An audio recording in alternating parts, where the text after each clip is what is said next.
Cumprimento a igreja com a paz do Senhor, amém? O pastor pediu para eu pregar hoje, último culto de sábado, né? Não vai ter mais culto de sábado. É. Mas não vai ter mais por um bom motivo, porque essa igreja, ela escolheu crescer, né? Ela montou um projeto de crescimento e tudo vai dar certo, porque o pastor ele não está sozinho, tem uma equipe com ele. Essa equipe já está formada e ela já deu a palavra final que vai com ele até o final nesse projeto. Amém? E eu senti no coração de trazer lá uma mensagem hoje que fala sobre crescimento. Obrigado.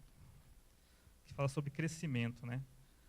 A palavra crescer, ela é usada por diversas pessoas em vários contextos, né? Crescer financeiramente, crescer no relacionamento, crescer na carreira e assim por diante. Só que hoje nós iremos tratar sobre o crescimento que todo ser humano deve desejar, né? Que é o crescimento espiritual. Crescer espiritualmente é ser aperfeiçoado dia a dia, a fim de alcançar o caráter perfeito de Jesus Cristo. De forma a viver em completa intimidade com Deus, né? Só que, infelizmente, as igrejas hoje, elas estão cheias de cristãos que se converteram ao Evangelho há vários anos, mas que ainda são como meninos na fé. E é frustrante ver pessoas que nasceram de novo viverem como bebês, né? Inseguras, inconstantes, mesmo após um longo período de caminhada na fé em Cristo. Só que na Bíblia está revelado a vontade de Deus sobre o crescimento ou amadurecimento espiritual nosso, né? E por que é necessário crescer, né? Porque Deus quer que nós cresçamos, né? Ele nos ensina isso em Efésios capítulo 4, versículos de 11 ao 16. Gostaria que os irmãos abrissem. Efésios capítulo 4, versículos 11 ao 16.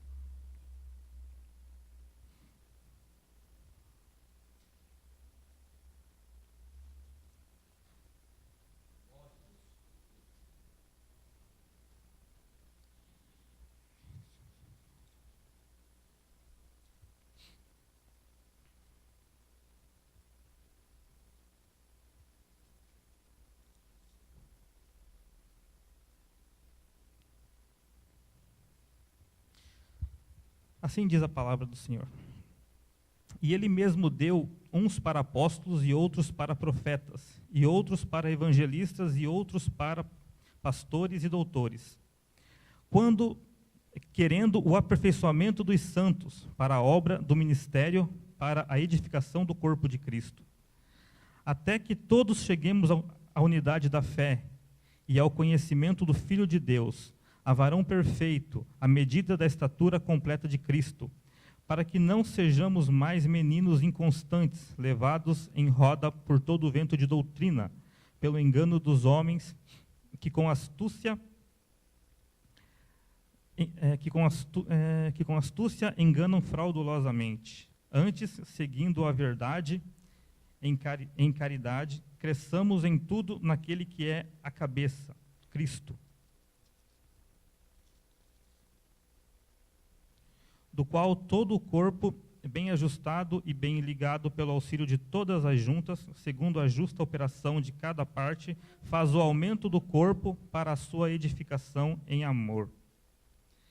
No versículo 11, né, a gente pode perceber que o Senhor, ele nos revela que cada pessoa tem um chamado específico e que todos os que nasceram de novo em Cristo possuem um chamado, porque todos receberam um dom espiritual no novo nascimento.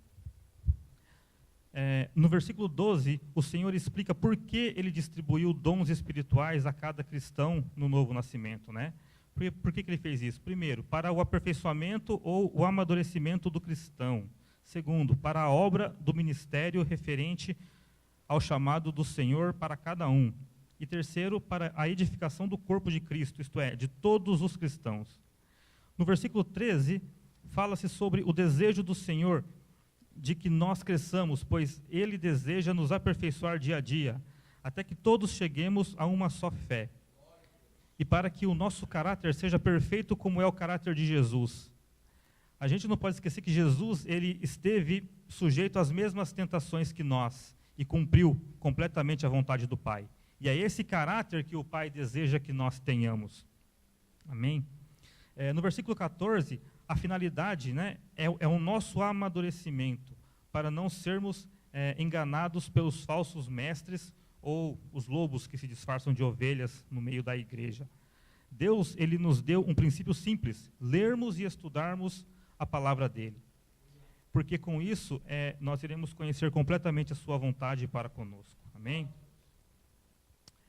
É um exemplo de evangelho falso e verdadeiro que acontece hoje, né? O evangelho falso. Assim, várias igrejas, elas anunciam um evangelho falso, que foca dinheiro, carros, casa, empregos, empresas bem-sucedidas, iates, etc.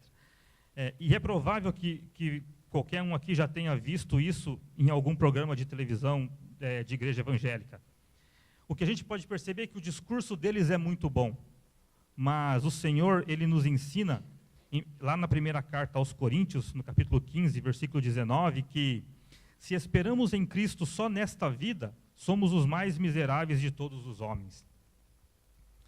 O Senhor Jesus, ele nos dá a vida eterna, que é incomparável às riquezas que podemos adquirir nesta terra.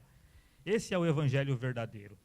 Se conhecermos a palavra de Deus, não somos levados por essas doutrinas enganosas, porque adquirimos a mente de Cristo. Quando as pessoas focam as riquezas, elas passam a amá-las e deixam de amar o Senhor Jesus Cristo. Amém? O crescimento espiritual, ele deve ser natural para a gente que é cristão.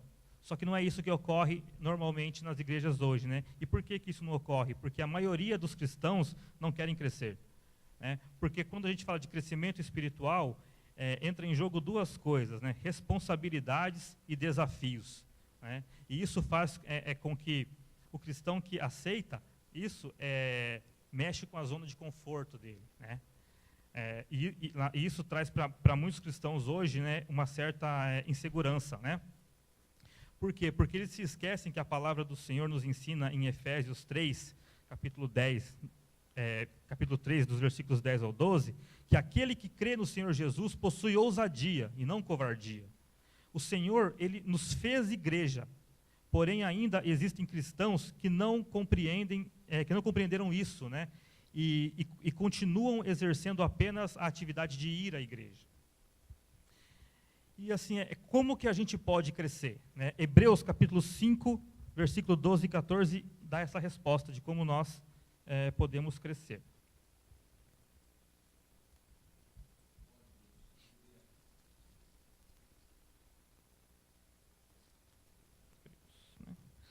Olha só, assim diz a palavra do Senhor, né? Porque, devendo ser já mestres pelo tempo, ainda necessitais de que se vos torne a ensinar quais sejam os primeiros rudimentos das palavras de Deus, e vos haveis feito tais que necessitais de leite e não de sólido mantimento.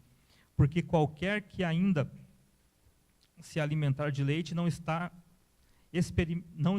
experimentado na palavra da justiça, porque é menino. Mas o mantimento sólido é para os perfeitos, os quais, em razão do costume, têm os sentidos exercitados para discernir tanto o bem como o mal. Não há outra forma de crescer e ter o seu caráter aperfeiçoado, a não ser pela leitura e meditação nos princípios de Deus, revelados em sua palavra.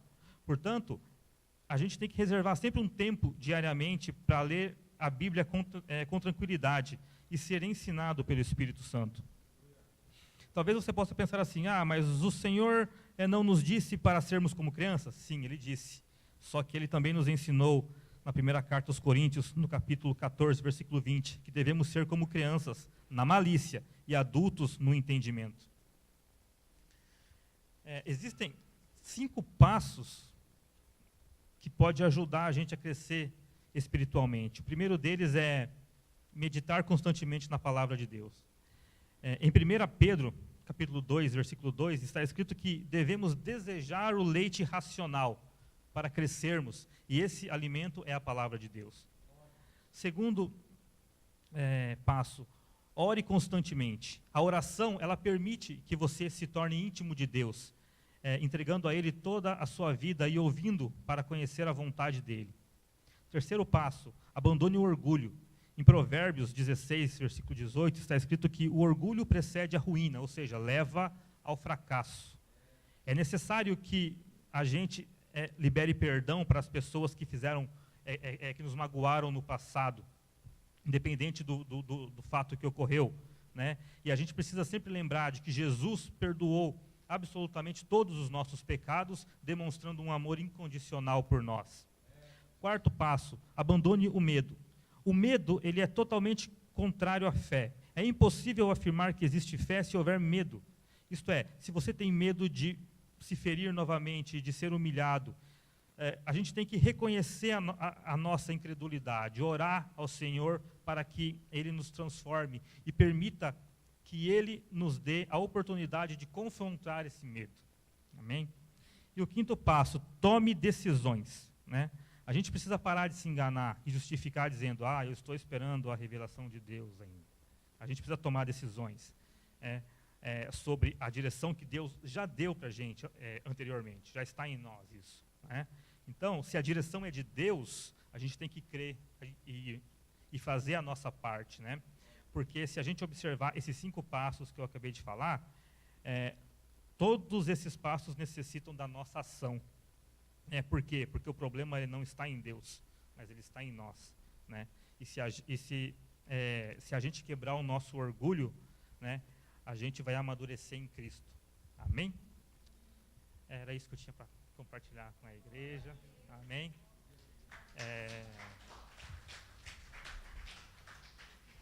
Eu acho que para o momento que a igreja vive, é importante que todos os membros entendam que a gente precisa crescer. Se a gente não crescer espiritualmente, o projeto que o pastor está querendo, ele não vai funcionar, né? A gente precisa entender que a gente precisa avançar mais. Amém? Obrigado pela